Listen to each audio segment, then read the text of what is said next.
오늘 제목은 마른 뼈들을 향한 사랑, 뼈들을 향한 성경의 마른 뼈들이 나옵니다. 뼈들을 향한 사랑입니다. 시편 139편 13절에 있는 말씀입니다. 주께서 내 장부를 지으시며 나의 모태에서 나를 조직하셨나이다. 내가 주께 감사하옴은 나를 지으심이 신묘막측하심이라. 주의 행사가 기이함을 내 영혼이 잘 아나이다. 하나님은 사랑이신데 우리 죄인은 사랑에 아직 충만하지 못하여서 말세에 있는 고통이 바로 그런 것들이라 생각합니다. 왜 성경 속에 수많은 곳에서 하나님의 사랑이 표현되어 있고 담겨져 있을까? 여러분, 성경은 하나님의 사랑의 책입니까? 네. 성경은 정말 하나님의 사랑의 책입니다. 제가 마음을 다해서 그동안 많이 설교 많이 했어요. 정말 기도 많이 하고 어찌하든지 영적인 꼴을 백성들에게, 여러분들에게 드리려고 애썼습니다. 부족합니다. 그러나 처음부터 끝까지 하나님의 사랑을 우리 마음속에, 또 하나님께서 원하시는 그 사랑을 우리의 마음에 영접하고 억셉을 하고 받아들이기를 하나님 원하시지 않겠습니까? 왜 성경 속에 수많은 곳에서 하나님의 사랑이 그렇게 많이 표현되어 있을까? 담겨져 있을까? 여러분, 사랑은 꼭 사랑이란 단어를 써야만이 사랑이 아닙니다. 그렇죠? 우리가 부부 간에도, 그리고 부모와 자식 간에도 항상 뭐를 합니까? 내가 너를 사랑해 사랑하지 않지요. 그런 표현을 항상 쓰지 않습니다. 엄마가 아들에게 밥 먹었니? 차 조심해라. 굶지 말고 다녀. 그런 단어 속에 이미 사랑이 다 표현되어 있는 것입니다. 그 속에 모든 사랑이 다 표현되어 있고 하나님의 사랑이 들어가 있는 것입니다. 율법 속에 사랑이 있고요. 왜냐하면 율법은 하나님의 품성의 표현이니까. 회개하라 속에 하나님의 사랑이 들어가 있고, 왜냐하면 회개하지 않으면 하나님께서 그를 구원할 수가 없기 때문에 그렇습니다. 그리고 그 모든 속에 하나님의 사랑이 담겨져 있습니다. 여러분, 성경에 기록된 특별한 목적이 있습니다. 성경은 그것을 분명히 기록합니다. 요한복음 20장 31절에 오직 이것을 기록하면 너희로 예수께서 하나님의 아들 그리스도이심을 믿게 하려 하며 또 너희로 믿고 그 이름을 힘입어 생명을 얻게 하려 함이니라. 여기 있는 이 말씀처럼, 이 말씀 뭡니까? 인류는 죄로 사망의 웅덩이에 빠진 가련한 존재입니다. 사실 저희들이 이렇게 이 땅에 살면서 정말 힘겹게 살아가고 있지 않습니까? 죽고 싶어도 죽지 못하는 이 인류의 인생들, 처체에 수많은 사람들이 죽어가고 하루에도 많은 사람들이 고통을 겪으면서 살아가는 이 땅, 저는 이 땅에 천년기가 오기를 원치 않습니다. 여러분도 그렇습니까? 예수님이 오시길 더 바라십니까? 그분이 빨리 와서 이 모든 오해와 이 모든 사단의 기만들이 속히 끝나서, 죄악이 끝나서 그 사랑의 예수님은 우리를 위해서 당신의 모든 것을 바치신, 희생하신 그 예수님을 속히 배우기를 간절히 바랍니다. 우리는 정말 가련한 존재입니다. 죄의 사망의 웅덩이에 빠진 가련의 존재입니다. 그러기에 누군가 와서 건져 주셔야 되는데, 그분이 누구십니까? 그분이 예수 그리스도이십니다. 여러분, 예수님을 사랑하십니까? 정말 예수님을 사랑하십니까? 예. 예. 그렇게 해주시니까 좋네. 예. 정말 예수님을 믿어야 됩니다. 그것만이 유일한 희망입니다. 근데 예수님을 사랑하고 믿는다는 것은 뭐냐면 그것이 나타나는 겁니까? 예, 나타나는 것입니다. 삶이란, 빛이란 뭐냐면 삶으로 드러난다고 그래요. 빛이란, 너희는 세상의 빛이라, 그건 삶으로 드러나는 것입니다. 별들이, 태양이, 달이 빛을 발사하는 것은 존재가 있기 때문에, 빛이라는 것이기 때문에 반사하는 것입니다. 어둠은 반사하지 못합니다. 우린 그러므로 이 구원의 손이 필요하지 않겠습니까? 성경을 기록한 목적은 하나님의 아들 예수 그리스도를 믿게 하는 것이에요. 이 세상의 구렁텅이에, 웅덩이에 빠져 있는 이 인류를 불쌍히 여기시고 하나님이 가련한 이 세상 인생들을 뭡니까? 당신의 손을 뻗치셔서 뭐예요? 그들을 구원하시는 것입니다. 너희로 믿고 그 이름을 힘입어 생명을 얻게 하려 하심이라고.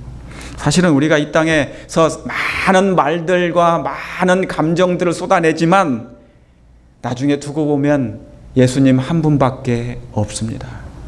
예수님 한 분, 내 평생의 일생에 예수님을 더 많이 사랑하지 못하고 더 많이 생각하지 못하고 그분을 위해서 더 많이 희생하지 못한 것이 가장 가슴 아파할 것입니다.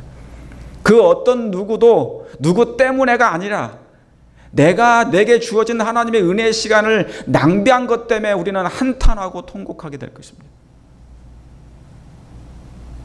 여러분, 구원의 손이 우리 개인적으로, 우리 각 개인에게 하나님이 지금 필요합니까? 아니, 우리 각 개인에게 구원의 손이 필요합니까? 그 하나님이 내미는 손, 내미시는 손, 그리고 잡아 끌어주는 그 손을 우리 인류는 필요로 합니다. 여러분, 집 나간 아담이 언제 다시 돌아오나요? 창세기 3장 24절에 아담과 하와는 쫓겨났습니다. 에덴을 쫓겨났습니다. 그 사랑의 하나님의 동산, 그 성소를 떠났습니다.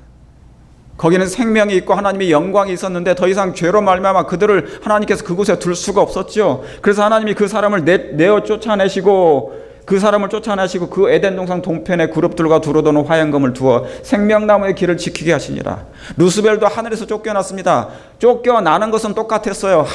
하늘에서 하늘 보좌로부터 쫓겨났고, 한 사람은 루스벨은, 이 아담과 하와는 에덴으로부터 쫓겨났습니다. 그러나 쫓겨난 상태의 그 상태가 두 사람이 달랐어요. 루스벨은 회개하지 않은 상태에서 쫓겨났고, 그리고 많은 사람들 유혹의 기망 가운데 3분의 1, 천사의 3분의 1까지 같이 물귀신 작전으로 끌어냈고, 아담과 하와는 하나님을 그리워하며 언제 예수님을 다시 볼까 영원히 마음에 가슴에 두고 그들은 에덴 동산을 나왔습니다. 여러분, 집 나간 아담이 다시 언제 돌아오겠습니까? 저 생명나무의 길을 언제 돌아올까요? 그는 율법을 범한 이 아담이 집을 나간 것입니다. 율법을 범했기 때문에 나간 것이에요. 빛의 하나님의 사랑을 오해했기 때문에 나간 것입니다. 그러면 언제 다시 돌아올까요? 계시록 22장 14절에 그 두루마기를 빠는 자들은 복이 있으니 이는 저희가 생명나무에 다시 나아가며. 자, 보니까 창세기 3장에서 아담과 하와가 에덴 동산을 나갔는데 생명나무의 길을 다시는 돌아올 수가 없었지만, 계시록 22장 제일 마지막 끝털이에 보니까 뭐 하는 자들이 다시 그 생명나무에 돌아와요? 뭐를 빠는 자들이? 두루마기를 빠는 자들이. 이 두루마기를 빠는 것은 뭡니까? 하나님의 계명을 순종한다는 것입니다. 왜요? 아담은 하나님의 율법을 범하였기 때문에 그 에덴에서 나갔고, 이제는 하나님의 백성들이 마지막 때 다시 한번 뭐를 해야 하는 것이에요? 하나님의 율법을 순종해야, 하나님의 계명을 순종해야 되는 것입니다. 그런데 여러분, 율법을 범한 집 나간 아담이 바로 우리입니다. 아담이라는 것은 사람이에요. 바로 저와 여러분들이에요. 우리가 다시 돌아오는 데는 그 중간에 그냥 하나님의 율법을 순종할 수 없습니다. 우리 스스로는 마음은 원하나 우리 스스로는 그 길을 발견할 수도 없고요. 어둠에 갇힌 우리들이 스스로는 그 빛을 발견할 수 없는 것입니다. 누가 오셔야 되는 것입니까? 예수님이, 빛 대신 예수님이 내가 세상의 빛이라 어둠에 있는 너희들을 구원하러 왔노라고. 다시 말하면 십자가의 은혜의 다리가 필요합니다. 여러분, 창세기 3장 24절과 계시록 22장 그 너무나 죄로 멀어진 이 다시 관계의 다리를, 끊어진 생명나무의 길을 다시 우리가 돌아오려면 그냥은 안 돼요. 십자가의 은혜의 다리가 필요합니다. 여기 두루마기를 빨아야 하는데 이것도 십자가의 사랑을 경험한 사람이 가는 길입니다. 십자가의 사랑을, 예수님의 사랑을 경험하지 못하고 체험하지 못한 사람은 결코 하나님의 율법을 순종을 할 수가 없게 됩니다. 율법은 뭐를 요구하십니까? 율법이 요구하는 게 뭐예요? 죄인의 생명을 요구합니다. 죄를 범한 인류는, 율법은 죄를 뭡니까? 죄인의 생명을 요구합니다. 다시 말하면 피 없이는 안 돼요. 이것이 죽음보다 강한 사랑입니다. 여러분, 율법은 죄인의 생명을 요구하는데, 그래서 여러분 뭡니까? 지성소에 보면 대제사장이 쉬운 자 위에, 법궤 위에 있는 그 쉬운 자 위에다가 뭐를 뿌려요? 피를 뿌려요. 피를 뿌려야만이 그 정죄로부터 뭐 한다는 겁니까? 하나님의 율법은 죄를 범한 사람을 뭐를 선고하는 거니까? 형벌을 선고하는 거예요. 죄의 싹은 뭐라고 선고하는 겁니까? 사망이라는 것이죠. 그러니까 이 사망을 대신할 분이 누가 있어야 됩니까? 모든 죄인들은 사망 가운데 들어가는데 이 죄값을 대신 갚아줄 사람이 필요한 것이죠. 그분이 누구십니까? 예수님이신 것입니다. 그러므로 피가 있다는 것은 죽음보다 강한 사랑이라는 것이에요. 그러니까 피 이꼬로 사랑이에요. 피 이꼬로 사랑. 여러분, 우리가 사랑을 논할 때 피를 바라봐야 됩니다. 그 피를 바라보는 자는 큰 소리 치지 않습니다. 우리가 잘났다고 큰 소리 치지 않습니다. 돈 많다고 큰 소리 치지 않습니다. 권세가 있다고 큰 소리 칠 수가 없습니다. 하나님의 피를 발견한 자는, 이 아담과 하와는 에덴 동산에 있고 싶었어도 자기의 죄로 한 어린 양의 가죽, 죄 없는 어린 양이 죽어야 된다는 그 사실을 목도하고 그는 목격하고 처절하게 회개했습니다. 여러분, 우리가 그리스도의 십자가의 보혈이 없는 한 서로 용서할 수도 없는 죄인들입니다. 여러분, 죄인이 죄인을 용서할 수 있을까요? 사랑을 경험하지 못한 사람이, 하나님의 용서를 경험하지 못한 사람이 다른 사람을 용서할 수 있을까요? 여러분, 주의 명령이 뭡니까? 여기 보시겠습니다. 여기 보세요. 집 나간 아담이 다시 돌아올 아담으로 되기 위해서는 중간에 분명히 뭐가 필요합니까? 십자가의 사랑입니다. 이 다리가 없는 한 우리는 다시 돌아갈 수가 없어요. 여러분, 예수님을 진실되게 가슴으로 의지하시고 사랑하시고 영접하시길 바랍니다. 이분 없으면 안 되는 거예요. 요한복음 13장 34절에 예수님의 명령이 무엇입니까? 새 계명을 너희에게 주노니 서로 뭐하라? 서로 뭐하라고요? 사랑하라. 내가 너희에게 사랑한 것 같이 너희도 뭐하라는 거예요? 사랑하라. 그리하면 너희가 내 제자가 되기를 원하라. 제자가 되리라 그랬어요. 여러분, 하나님께서 우리에게 주신, 예수님께서 우리에게 주신 계명이 있는데 그것이 뭐예요? 서로 사랑하라는 것입니다. 여러분, 이것은 지식으로 되는 게 아니에요. 본성이 못 따라갑니다. 지식은 있는데, 지식은 알고 있는데, 이거 알고 있는데, 들어서는 알고 있는데, 읽어서는 알고 있는데 본성이 못 따라가는 것입니다. 그러니까 이건 뭐예요? 나 같은 죄인을 용서하신 그 사랑의 십자가를, 용서하신 그 사랑을 처절하게 경험한 사람이 하는 것입니다. 내가 사랑할 수 있을까? 예수님은 내 원수를 내 몸처럼 사랑하라 했는데, 예수님은 나 같은 원수를 사랑했는데, 그 정신이 죄인의 마음 가운데 들어올 수 있는 유일한 방법은 십자가의 사랑밖에 없다는 것입니다. 다시 말하면 우리 십자가라는 말은 너무 많이 사용하죠. 예수님 사랑한다, 십자가 예수 얘기하죠. 그러나 정말 진실되게 십자가에 가까이 가면 우리는 어느 누구한테 말할 수가 없어요. 왜냐하면 거기에는 나를 위한 하나님의 사랑만이 있으니까. 십자가는 나를 위한 여러분을 위한 그 사랑만 거기에 있으니까. 하나님이 죽으신 사건, 하나님의 시체가 그 십자가에 달린 사건이 바로 그것입니다. 여러분, 하나님의 사랑을 경험한 자는 용서할 수 있습니다.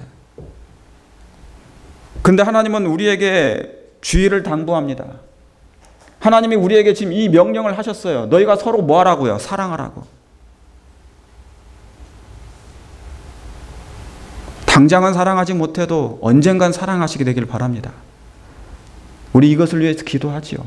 왜요? 이 세 계명이 우리에게 주신 하나님의 마지막 법이니까. 그런데 우리에게 주신 하나님은 우리에게 주의를 당부합니다. 갈라디아서 5장 15절에 온 율법은 내 이웃을 사랑하기를, 이웃 사랑하기를 내 몸같이 하라 하신 말씀에 다 이루었다 했습니다. 여러분, 하나님의 율법은, 온 율법은 뭐 하라고 그랬다고요? 예. 여러분, 셋째 천사의 기별이 뭡니까? 제가 아까 말씀드렸던 것처럼 아담이 쫓겨난 이유가 뭐죠? 범죄한 이유가, 에덴 동산을 쫓겨난 이유가 하나님의 율법을 뭐 해서요? 범했기 때문에. 그러면 하나님의 율법을 다시 순종하면 돌아올 수 있죠, 에덴으로. 그런데 여기에 뭐라고 그랬습니까? 그 율법의 내용이 뭐예요? 온 율법은 뭐를 하라고? 내 이웃 사랑하기를 내 몸같이 하라는 것입니다. 그러니까 율법은 사랑의 완성이라는 것이 맞습니다. 이 문제가 해결돼야만이 우리는 정말 거듭난 것이죠. 자, 그런데 만일 서로 물고 먹으면 피차 뭐 할까 조심하라? 피차 멸망할까 조심하라. 하나님께서 아들을 보내셔서 예수님을 이 땅에 보내셔서 하시고자 하는 마음이 뭐예요? 예. 하나님, 우리가 멸망당하기를 원치 않습니다. 다 구원에 이르기를 원하십니다. 그러므로 서로 피차 물고 먹으면 멸망할까 조심하라는 말씀이죠. 여러분, 지금은 분열과 갈등의 시대입니다. 그러나 진실로 그리스도 안에 있으면, 내가 예수님의 사랑을, 십자가의 사랑을 경험한다면 갈등 없이 연합하여 진리 위에 굳게 서게 될 것입니다. 재림교회는 언젠간 분명히 우리는 진리 위에 반석 위에 서야 될 교회입니다. 여러분도 내 안에 사단의 그 어떤 유혹이 와도 내 안에 극복하지 못한 죄성이 있다 할지라도 이 부분은 그리스도의 사랑의 십자가로 끊임없이 여러분 하나님 의지해서 하나님께 간구함으로 이 문제를 꼭 해결하시길 간절히 바랍니다. 이 말씀이 우리 안에 이제 실질적으로 하나님의 손가락으로 마음에 기록되어서 우리의 사상과 지식에 완전히 배어서 이루어지길 바랍니다.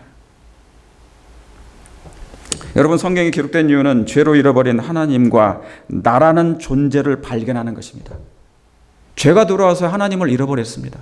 죄가 들어와서 하나님의 품성을 잃어버렸습니다. 죄가 들어와서 나라는 존재가 무엇인지, 나는 어디서 왔는지를 잃어버렸습니다. 성경에 기록된 이유가 바로 그것입니다. 하나님과 바로 나는 무엇이냐, 나라는 존재가 무엇이냐, 이것을 발견하라고 하나님께서 성경을 기록한 것입니다. 사실 인류가 하나님으로부터 너무 멀리 나와 있기 때문에 자아라는 존재의 가치를 잘 모릅니다. 죄는 하나님의 희생을 어둡게 해버렸어요. 죄는요, 하나님의 희생을 어둡게 해버렸습니다. 믿음으로 말미암아 의로워진다는 이 기별만 제대로 믿기만 한다면 예수님이 오신다는데, 재림하신다는데, 우리의 생애 속에 믿음으로 말미암는 그 의, 하나님의 그 놀라운 희생과 사랑이 죄로 말미암아 자꾸 막혀요. 그 희생이 어둡게 돼버립니다. 그리고 나라는 존재의 가치가 소홀히 여겨지게 된 것입니다. 뭐 때문에 그런 것입니까? 여러분, 우리가 분명히 이해하시고 인식해야 될 것은 사단이 살아있다는 것입니다. 사단은 살아서 이 땅에 있는 영혼들을 멸망시키고자 끊임없이 두루 다니고 있다는 것입니다. 그러므로 세상에서 일어나는 일들이나 교회 안에서 일어나는 모든 일들은 사단의 역사가 크다는 것입니다. 이 분명한 사실을 우리는 분명히 이해하고 이 선악간의 대쟁투에 예수님의 능력을 꼭 의지하여서 하나님의 존재와 하나님의 희생을 어둡게 하는 사단의 세력과 나라는 존재의 가치를 소홀히 여기게 한 그 사단을 대적하시게 되기를 간절히 바랍니다. 여러분, 세상을 멸망시키는 두 가지 방법이 있습니다. 하나는, 세상을 멸망시키는 두 가지 방법이 있어요. 물리적으로 이 지구 전체를 없애는 방법입니다. 그러면 뭐예요? 멸망해버려요. 또 하나는 방법은 뭐냐면, 한 사람의 생명을 끊어버리면 그 사람이 죽으니까, 바라보는 세상이 죽으니까 세상이 없는 것입니다. 그러니까 내가 잠자면 모든 사람이 자요. 내가 깨어 있으면 모든 사람이 깨는 것처럼 느껴요. 내가 아프면 모든 사람이 아픈 것처럼 느껴요. 내가 만약에 멸망하면 하나님도 멸망한 거예요. 그러니까 하나님께서 내가 멸망하지 않으려면 뭡니까? 나를 뭐 하셔야 되는 것입니까? 살려야 되는 거예요. 그러니까 하나님의 관심은 나라는 한 존재의 가치에 대해서 가장 귀하게 여기는 것입니다. 하나님은 가장 싫어하는 것이 뭐냐면 멸망이기 때문에. 하나님은 멸망을 원치 않고 사망을 원치 아니하시는 것이기 때문에. 그래서 욥은, 여러분이 아시는 것처럼 욥은 참으로 신앙이 좋았어요. 마지막 때 야곱의 환난을 경험할 사람들은 욥과 같은 사람들입니다. 욥은 예수님을 표상하지만 욥은 순결하고 악에서 떠난 자였습니다. 그런데 그런 그도 극심한 시련이 오니까 재산도 다 날아가고요. 하루아침에 모든 것이 다 끝나고 그랬어요. 그런데 누구까지요? 그 사랑하는 자녀들까지 죽어버리면 과연 우리는 견딜 수 있을까요? 욥과 같은 신앙, 욥의 일장의 그런 환경을 만약에 우리 개인에게 맞는다면, 우리 개인이 맞닥뜨린다면 우리는 어떤 신앙을 할 수 있을까요?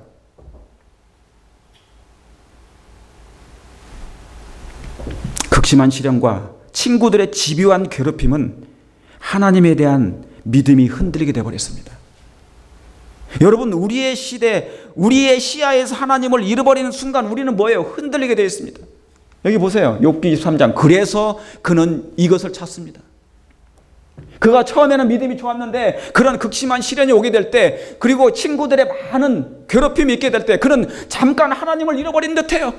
내가 어찌하여 하나님을 발견할 곳을 앓고 그리하면 그 보좌 앞에 나아가서 그 앞에 서고서하며 변백한 말을 입에 채울 것인데, 그도 그렇게 신앙이 좋았던 그도 뭡니까? 내가 어떻게 하면 하나님을 발견할 수 있을까? 그런 곳을 어떻게 발견할 수 있을까? 하나님의 보좌를 잃어버린 것입니다. 순간 흔들린 것이죠. 시련이 임하니까.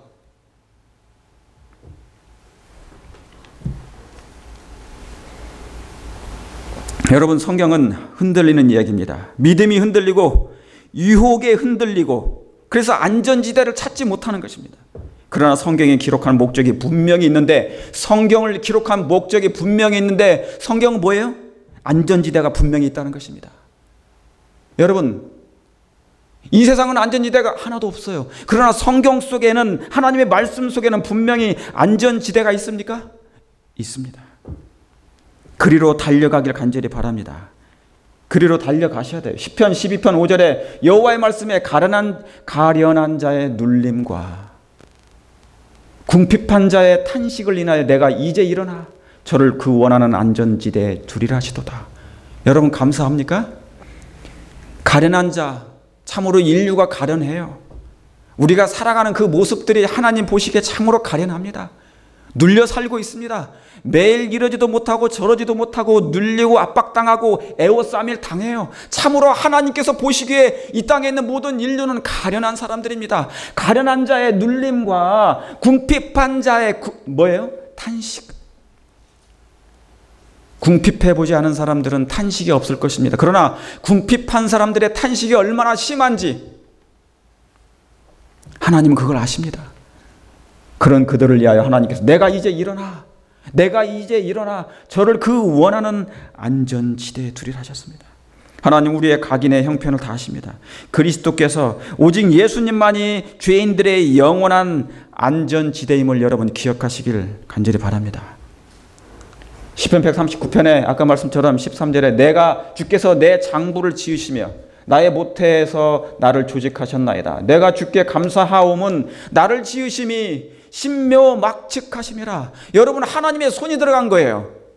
하나님이 창조하심에 한 영혼을 창조하는 것은, 생명에 탄생하는 것은 하나님의 신묘막측, 하나님의 거룩한 손이 터치가 된 것입니다. 정말 신묘막측한 것입니다. 주의 행세가 기이함은 기이하다. 참 놀랍다는 것이에요. 말로 표현할 수 없다는 것입니다. 형언할 수 없다는 것이에요. 기이함을 내 영혼이 잘 아나이다. 다윗은 그것을 조금 알았나 봐요. 여러분, 이 시편 139편은 창세기 2장 7절의 말씀을 그대로 옮겨놓은 장입니다. 늘여놓은 것입니다. 하나님이 흙으로 그 사람을 만드시고 그 코에 생기를 불어넣는 장면이 바로 시편 139편에 있는 이 말씀을 늘여놓은 것입니다. 하나님이 아담을 흙으로 창조하신 것처럼 하나님의 손은 여전히 바쁩니다. 그분은 여전히 그분의 손은 바빠요. 지금도 창조하시고 지금도 망가진 몸들을 재창조하십니다. 그분의 손은 쉴 틈이 없습니다. 우리 안에 사랑의 정신이 회복될 때까지 그분의 재창조의 역사는 변함이 없어요. 옛날에는 우리가 태어나기 전에는 뭐예요? 장부를 조직하셨지만 그분의 손으로 지금은 어디를 조직하십니까? 그때는 내 장부를 지셨지만 지금은 내 장부가 아니고 내 마음의 품성을 하나님이 조직하시고 하나님께서 부드럽게 재창조하신다는 사실을 여러분 기억하시길 바랍니다. 여러분, 사람의 눈은 카메라 아시죠? 이거 우리가 가지고 있는 이 카메라도 보통 30만 화소입니다. 수많은 색깔이 있다는 거죠. 30만 화소, 많게는 100만 화소, 더 많게는 500만 화소까지 있습니다. 그런데 인간의 눈에는 뭐냐면 1억 화소가 있습니다. 고성능 카메라가 2개나 달려 있는 것이죠. 우리의 눈이 이렇게 놀랍도록 신묘막측하게 하나님이 창조하시는 것입니다. 우리의 뼈는 약한 것처럼 보이지만 9톤을 견딥니다. 이 약한 뼈가, 하나님이 만드신 이 뼈가 9톤을 견딜 수 있고요. 우리의 위는요, 위에서 위산이 나오죠. 우리의 위는, 이 위산은 쇠를 녹이고 아연까지 녹여버립니다. 그래서 어떤 사람들은 쇠를 먹잖아요. 쇠를 먹었는데 그 위산이 나와서 쇠를 녹여버리고 아연까지 녹여버립니다. 그런데 이렇게 강한 위산도 그 연약한 위는 건드리지 않습니다. 놀라운 섭리 아닙니까? 쇠까지 녹이는 그 위산인데 불구하고 그 위는 멀쩡한 것이란 말이에요. 신묘막측하게 내 조직을 창조하신 하나님이, 기이하신 지혜로 창조하신 그 하나님이 우리의 마음을 다시 한번 재창조, 아담이 창조 전에 받았던 그 품성으로 회복시키는 그 또한 얼마나 놀라운 작업을 하시겠습니까? 하나님이 이렇게 신묘막측하게 우리를 창조하신 것입니다. 이런 하나님께서 이런 사람을 어떻게 사랑하셔요? 시편 39편 1절에 여호와여 주께서 나를 감찰하시고 아셨나이다. 여러분, CCTV 보면 한순간도 놓치지 아니하고 감찰하는 것처럼 우리 하나님의 눈은 7눈이 되어서 우리의 모든 것을 다 감찰하시고 아시는 것입니다. 주께서 나의 앉고 일어섬을 아시며 멀리서도 나의 생각을 통촉하세요. 하나님의 우리의 생각을 다 보시고 읽으십니다. 나의 길과 눕는 것을 감찰하시며 나의 모든 행위를 익히 하시오니, 그러니까 하나님은 공의롭게 행하시는 것입니다. 공의롭게 심판하시는 것입니다. 자기의 행한 대로 하나님은 분명히 상을 주실 것입니다. 왜요? 그분은 모르시는 것이 하나도 없으시니까. 여러분, 하나님은 이런 우리를 한순간도 놓치지 않아요. 하나님의 모든 관심은 바로 여러분이요, 인류인 것입니다. 여러분, 하나님이 우리를 아시는 것과 우리가 하나님을 아는 것 차이는 너무나 천지차이입니다. 여기 보세요.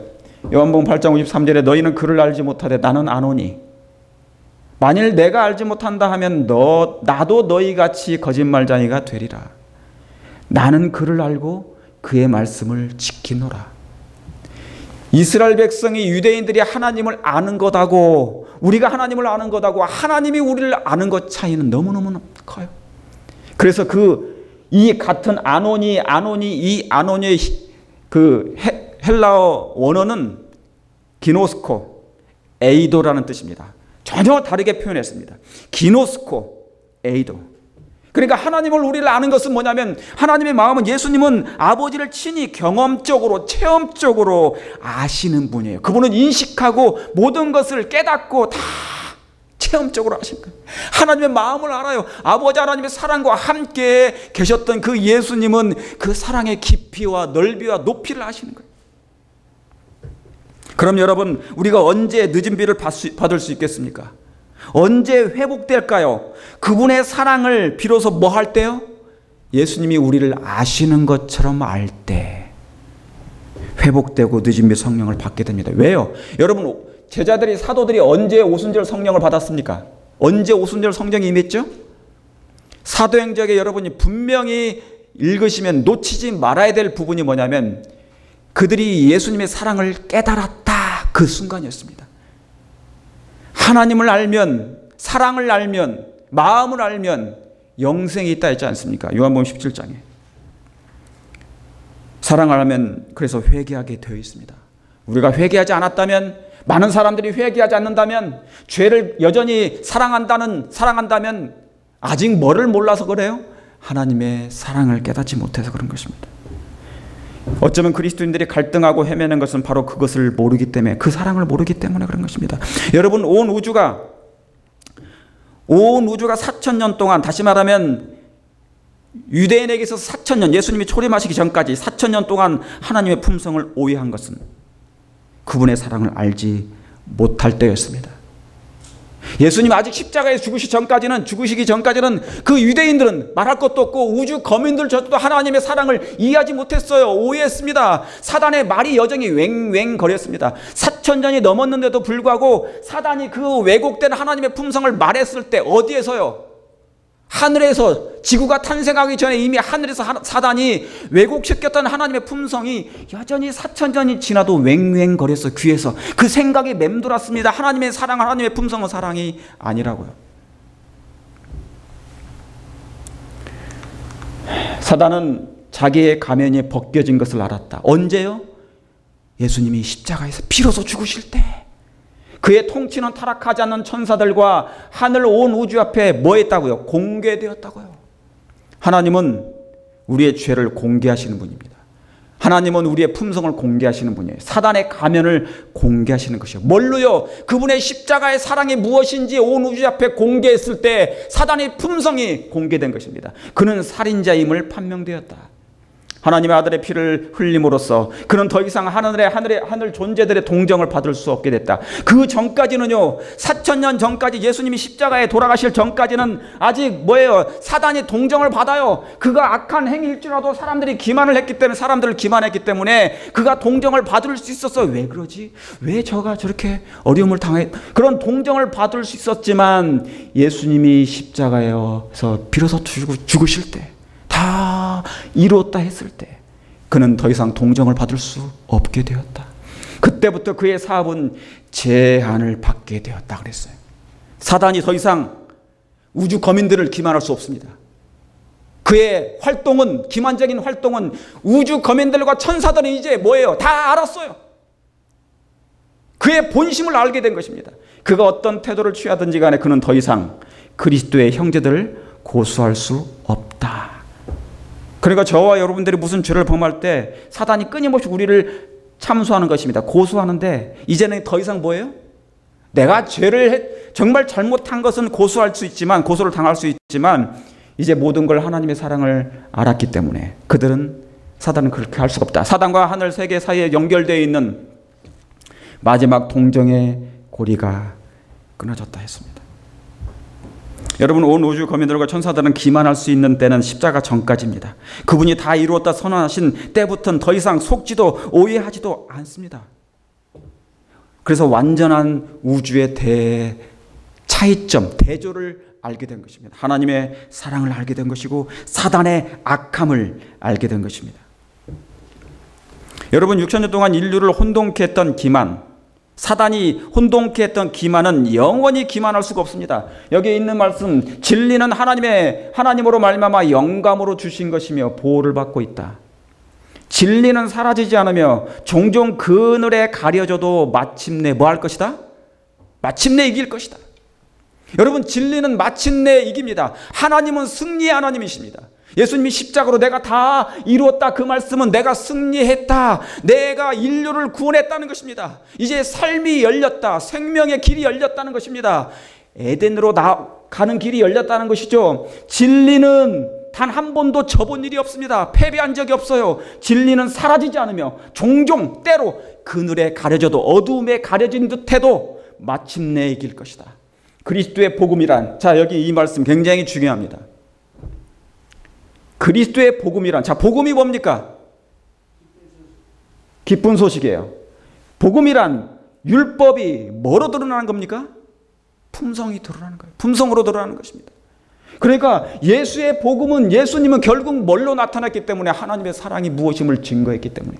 여기에 맞서는 속임수, 거짓을 옹호하는 모든 계략, 사탄이 꾸며낸 모든 오류는 결국 영원히 무너지고 진리가 승리할 것이다. 여러분 아멘입니까? 분명히 진리는 승리할 것입니다. 진리는 패배한 적이 없고 마침내 이기게 될 것입니다. 진리를 소유하고 그 진리의 말씀대로 우리의 생활에 적용하는 사람은, 순종하는 사람은 마침내 동일하게 승리하게 될 것입니다. 여러분, 근데 이렇게 자, 다시 돌아가서 신묘막측한 인간의 몸도 때가 되면 죽게 됩니다. 슬픈 일입니다. 다시 말하면 뼈가 돼버려요. 여러분, 이것은 지구는 정말 거대한 무덤이 되어버렸습니다. 뼈들의 골짜기, 시리아에서 8년 동안 죽은 사람들이 60만 명이 넘는답니다. 전쟁으로. 인류의 역사가 보니까 전쟁 때문에 다 죽어나갔어요.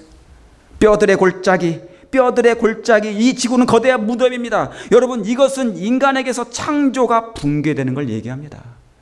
하나님 아름답게 지었는데, 내 장부를 조직하셨는데 다시 죽음으로 뼈가 되어버리는 것이죠. 생기가 빠져나가니 살이 썩고 말라서 마른 뼈가 돼요. 여러분, 이 상태가 이스라엘 백성의 상태였습니다. 다시 말하면 에스겔 37장에 있는 그 말씀은 미가서 3장엔 영적인 꼴을 먹지 못해 피골이 상접한 백성의 상태를 말하는 것입니다.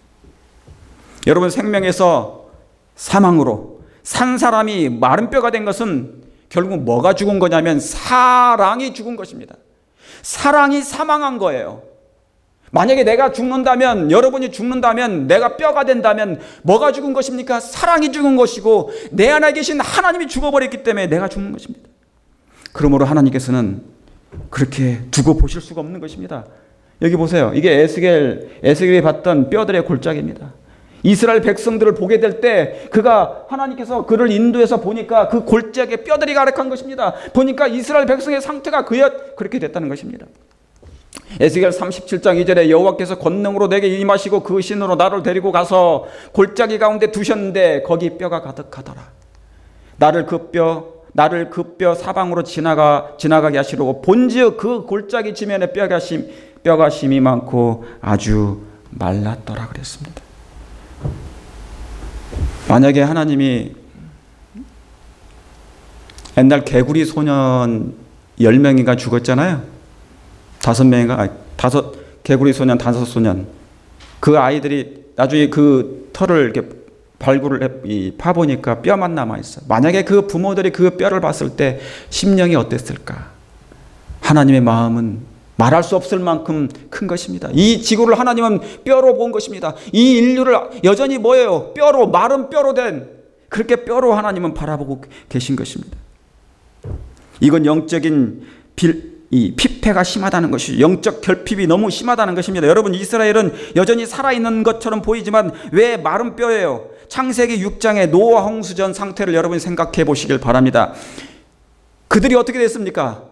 창세기 6장에 노아 홍수가 될 때 어떻게 됐습니까? 하나님의 신이 그들과 함께 하지 아니함으로 그들이 뭐가 됩니다? 그들이 뭐가 됐습니까? 육체가 되었다 했습니다. 여러분, 육체는 마른 뼈예요. 다시 말하면 마른 뼈가 된 것입니다. 육체가 되어버린 것, 신이 떠나버리니까, 생기가 떠나버리니까 마른 뼈들이 되어버린 것입니다. 여러분, 여기 에스겔 37장에 있는 말씀이나 시편 139편은 창세기 2장 7절에 있는 말씀을 그대로 늘여놓고 줄여놓은 것입니다. 그런데 하나님이 놀라우신 사랑이 뭔지 아십니까? 이미 마른 뼈가 된 육체가 되어버린 그 노아 당시의 사람들을 어떻게 했어요? 하나님께서 120년을 기다린 것입니다. 120년 동안 혹시 그들이 살 수 있을까? 하나님이 그들을 살릴 수 있을까? 이유가 뭡니까? 여러분, 하나님은 왜 이것을 기록하십니까? 이유가 있습니다. 하나님을 떠난 사람들을 포기하면 될 것을 하나님은 왜 미련을 못 버리십니까? 그것이 하나님만이 가지신 사랑인 것입니다. 여기 신명기 여기 보세요. 그가 내게 이르시되 인자야 이 뼈들이 능히 살겠느냐. 하나님은 뭐예요? 살리고자 하시는 분이세요. 하나님은 악인이 죽는 걸 기뻐하지 아니하시고 이 뼈가 마른 뼈이 되어버린 인류를 하나님은 어찌하든지 살리고자 하는 것입니다. 신명기 32장 9절에 여호와의 분깃은 자기 백성이라. 여러분, 이 말씀 자세히 집에 가서 읽어보시기 바랍니다. 야곱은 그 택하신 기업이라. 여호와께서 그를 황무지에서 짐승의 부르짖는 광야에서 만나시고 호위하시며 보호하시며 자기 눈동자같이 지키셨도다. 정말 감사한 말씀이 아닙니까? 여호와의 분깃은, 하나님의 분깃이라는 게 뭐예요? 내 몫이 어딥니까? 하나님의 몫이 뭐예요? 하나님의 몫은, 분깃은 자기 백성이라는 거예요. 이스라엘 백성이라는 것입니다. 바로 여러분이라는 것입니다. 그런 사람들을 하나님의 몫을 하나님은 뭐예요? 놓지 않으십니다. 보호하십니다. 보호하시고 호위하십니다. 자기의 눈동자처럼 지키신다는 것이죠. 여러분, 하나님에게 있어서는 이스라엘은 당신의 상속자요 유일한 기업입니다. 그러니 유일한 관심이 바로 이스라엘 백성들에게 있고 여러분에게 있지 않겠습니까? 여러분, 하나님은 살리러 오신 하나님이심을 기억하시길 바랍니다. 우리를 살리고자 하는 것입니다. 마른 뼈가 된 우리를 하나님은 살리고자 하시는 것입니다. 그분은 어찌하든지 무덤이 돼버린, 마른 뼈가 돼버린 이스라엘 백성들을, 영적 이스라엘 백성들을 어찌하든지 살리시는 것이 그분의 유일한 목적입니다. 요한복음 6장 54절에도 내가 그를 다시 살리리니 나를 먹는 그 사람도 나를 인하여 살리라. 이 떡을 먹는 자는 영원히 살리라. 여러분, 저에게서 나오는 이 말씀을 안 믿어도 좋습니다. 이 말씀 속에 하나님이, 예수님이 여러분에게 개인적으로 해주시는 이 말씀을 마음으로 받아치기를 간절히 바랍니다. 하나님은 우리 모두를 살리기를 원하십니다. 그분은 살리러 이 땅에 오셨습니다. 에스겔 37장 13절 14절에 내 백성들아 너희 무덤을 열고 너희로 거기로 나오게 한즉 너희가 나를 여호와인 줄 알리라. 하나님 보시기에는 우리 개인은 무덤입니다. 이스라엘 백성은 무덤이 없어요. 이 세상은 무덤입니다. 여러분, 이것을 인식하시길 바랍니다. 지금 내가 무덤이 아니면 하나님이 나를 살릴 수가 없습니다. 지금 내가 마른 뼈가 아니라고 하면 하나님이 나를 살릴 수가 없어요. 그 사람은 하나님을 의지하지 않을 거니까. 내가 내 신을 너희 속에 두어, 여기 내 신을 너희 속에 두신다죠? 생기예요. 창세기 2장 7절. 내 신을 너희 속에 두어 너희로 뭐하게 한다고요? 살게 하겠고 또 너희를 너희 고토에 거하게 하리니. 여러분, 고토가 어디입니까? 예루살렘이겠지만 에덴이죠. 에덴. 새 에덴에 하나님이 우리의 속에 하나님의 생기를 다시 불어넣으셔서 그러려면 뭐 해야 됩니까? 이 무덤을 열고 하나님이 나오게 하신다는 것이에요. 나사로처럼. 여러분, 이스라엘 자체는 무덤입니다. 하나님을 거역하고 떠나고 하나님을 떠남으로 무덤이 돼버린, 마른 뼈가 돼버린 이스라엘을 하나님은 다시 살리고자 하는 것입니다. 이것이 바로 하나님의 사랑이에요. 그런데 여러분, 이 역사가 다시 반복됩니다. 이 역사가 마지막 때 다시 있게 될 것인데, 자, 이 말씀을 봅니다. 이제 이 말씀 보고 다른 한 말씀 보고 말씀을 마치겠습니다. 에스겔 37장 7절에 이에 내가 명하여 쫓아 대언하니 대언할 때 소리가 나고 움직이더니 이 뼈 저 뼈가 들어 맞아서 뼈들이 서로 뭐 한다고요? 연락하더라 그랬어요. 여러분, 연락하다는 게 뭡니까? 연합한다는 거예요. 하나님 보시기에 하나님은 돌 하나 돌 위에 남지 않냐고 다 흩어질 백성들을 보셨는데 이 마지막 때 하나님의 은혜로 말미암아 그리스도의 사랑으로 말미암아 다시 이 뼈 저 뼈가 다시 연락했던 것처럼, 여러분, 이 말씀이 언제 다시 연락합니까? 언제 이 뼈저들이 다시 연락할 수 있겠습니까? 예수님께서 승천하신 후에, 예수님께서 승천하실 때 이 뼈 저 뼈들이 모여 연락하는 모습이 어디 나옵니까? 사도행전 1장 14절입니다. 여자들과 예수의 모친 마리아와 예수의 아우들로 더불어 마음을 같이하여 전혀 기도에 힘쓰니라. 여러분, 이 마음을 같이 한다는 말씀이 아까 요한복음 13장 34절에 새 계명을 너희에게 주느니 서로 뭐하라? 사랑하라, 그 말이에요. 마음을 같이 하면 전혀 기도에 힘쓰는데 모인 무리의 수가 몇 명이라고요? 120명. 기한하죠? 그 숫자가 같아요. 노아홍 수대 120년을 기다렸는데 여기에 모인 숫자도 120명이에요. 그건 뭐 중요한 건 아닙니다. 120명이 모았습니다. 다시 말하면 이 뼈 저 뼈들이 모여서 다시 마음을 같이하여 이제 뭐예요? 그들이 무덤에서 나왔고 다시 이제 하나님은 뭐 하시려고 하는 것입니까? 창세기 2장 7절 흙을 모아서 이 뼈 저 뼈를 모아서 그 코의 생기를 불어넣는 마지막 작업을 하고 계신 것입니다. 여러분, 제가 오늘 이 증거된 이 말씀을 사상적으로 영적으로 여러분이 깨닫게 되시면 마지막 늦은 빛 성령을 받기 전에 마지막 백성들이 이 뼈 저 뼈들이 모여서 코에 생기가 불어넣어지고 거대한 군대가 된다는 사실을 여러분이 이해하시게 될 것입니다. 사랑하는 성도 여러분, 여러분이 이 가운데 참여하기를 원하십니까? 이 당시에는 120명이 모였지만 이제 마지막 때는 수만의 수천의 사람들이 마른 뼈들이 모여서 이제 하나님은 그들에게 회개한 백성들에게 생기를 불어넣고 서로 사랑함으로 연합한 백성들에게 큰 군대가 되므로 예수님의 재림을 맞이할 준비를 하게 하실 것을 확신하면서 오늘 말씀을 줄이겠습니다.